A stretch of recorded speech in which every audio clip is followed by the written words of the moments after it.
नमस्कार, मैं डॉक्टर शालिनी मुकेश। आज पूरा भारत कोरोना से जंग लड़ रहा है और देश में बेड की कमी है, ऑक्सीजन की कमी है। इसके लिए जिम्मेवार कौन है? सवाल यह उठता है, क्या इसके लिए जनता जिम्मेवार है या इसके लिए पिछली सरकारें जिम्मेवार हैं या इसके लिए भाजपा सरकार जिम्मेवार है? आप लोगों को ज्ञात होगा कि देश के अंदर ऑक्सीजन की सप्लाई और वैक्सीन की सप्लाई सेंट्रल गवर्नमेंट के हाथ में होती है। सेंट्रल गवर्नमेंट ही तय करती है कि किस राज्य को कितनी वैक्सीन मिलनी है, किस राज्य को कितनी ऑक्सीजन मिलनी है। यह सब सेंट्रल गवर्नमेंट के हाथ में होता है। तो इसलिए ये जो आज ऑक्सीजन की कमी देश के अंदर देखी जा रही है, लोग मर रहे हैं, उसके लिए जिम्मेवार ये केंद्र में बैठी हुई मोदी सरकार है। ये भाजपा सरकार नहीं, ये मोदी सरकार है। क्योंकि अगर जीत जब होती है तो उसका श्रेय मोदी को जाता है।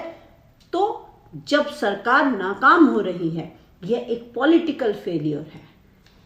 सरकार का ध्यान देश की स्वास्थ्य सेवाओं पर नहीं था। आप लोगों को जानकर के हैरानी होगी कि सिर्फ 2.5 लाख करोड़ रुपए हम स्वास्थ्य सेवाओं के बजट पर खर्च करते हैं, जबकि 8 से 10 लाख रुपए का एनपीए है जो हम माफ कर चुके हैं। लोग ले करके भाग जाते हैं, हमने उन पर कार्रवाई नहीं की है। अगर वो पैसा आज स्वास्थ्य सेवाओं पर लगाया गया होता तो ये दिन देखने को नहीं आते थे। और हैरानी तो जब होती है जब हमें यह मालूम पड़ता है कि 1 अप्रैल 2020 को और नवंबर 2020 को बहुत सारी गैर सरकारी और सरकारी जो संस्थाएं हैं उन्होंने सरकार को चेताया था।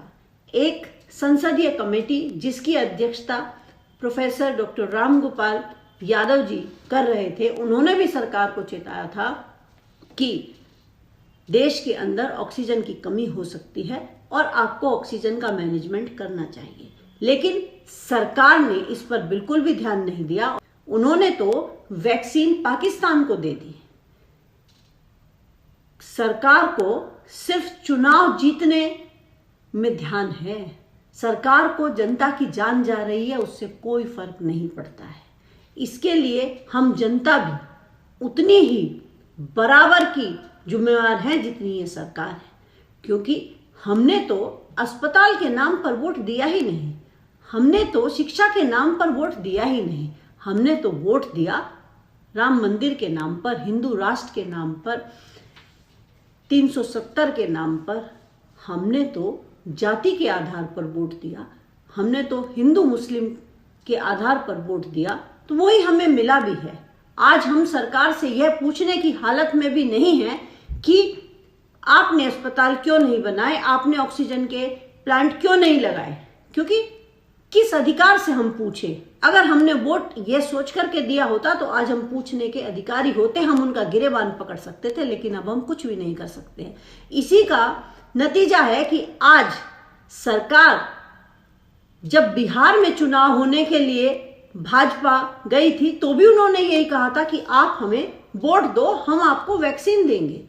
यानी कि अब यह जनता इतनी मजबूर हो चुकी है कि आपके वोट को भी खरीदा जाता है। बंगाल में भी यही कहा गया कि आप हमें वोट दो, हम आपको वैक्सीन देंगे। शर्म आनी चाहिए इस सरकार को। यह सरकार प्लानिंग में विश्वास नहीं रखती है। अगर प्लानिंग में विश्वास रखती तो आज ये हालत नहीं होती। यह सरकार सिर्फ दिखावे में विश्वास करती है और ढोल बजाने में विश्वास करती है। आज ऑक्सीजन बाहर से मंगाई जा रही है, जर्मनी से आएगी, रेल के द्वारा आएगी, हवाई जहाज से आएगी। इससे ढोल ज्यादा बजेगा और फायदा कम होगा। इससे जो फायदा होगा वो सिर्फ सरकार को होगा, क्योंकि सरकार फिर बड़े बड़े दावे करेगी।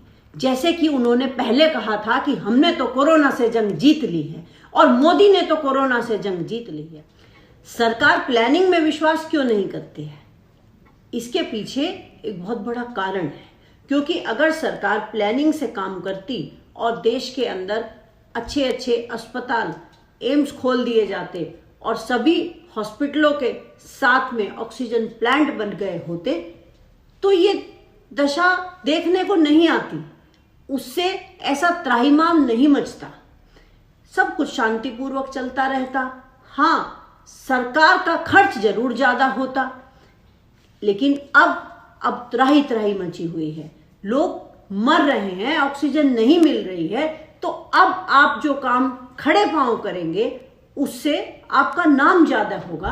गोदी मीडिया तो आपकी है ही, वो दिखाएगी कि कैसे आप जर्मनी से ऑक्सीजन मंगा रहे हैं, आप सिंगापुर से मंगा रहे हैं, आप कैसे रेलवे से ट्रांसपोर्ट ऑक्सीजन को कर रहे हैं।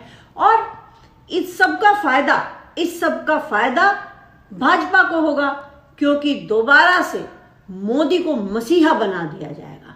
कि एक मसीहा निकला, जब लोग मर रहे थे तो एक मसीहा ऐसा था भारत के अंदर जिसने बाहर से ऑक्सीजन मंगवाई, मोबाइल ऑक्सीजन प्लांट तक मंगवा दिए, और वो लग गए, तब लोगों को ऑक्सीजन मिली और लोगों की जान बचाई गई।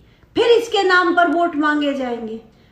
और ये जो लोग जिन्होंने आज अपनों को खोया है, उनको फिर से हम उसी तरह से भुला देंगे जैसे हमने मजदूरों को।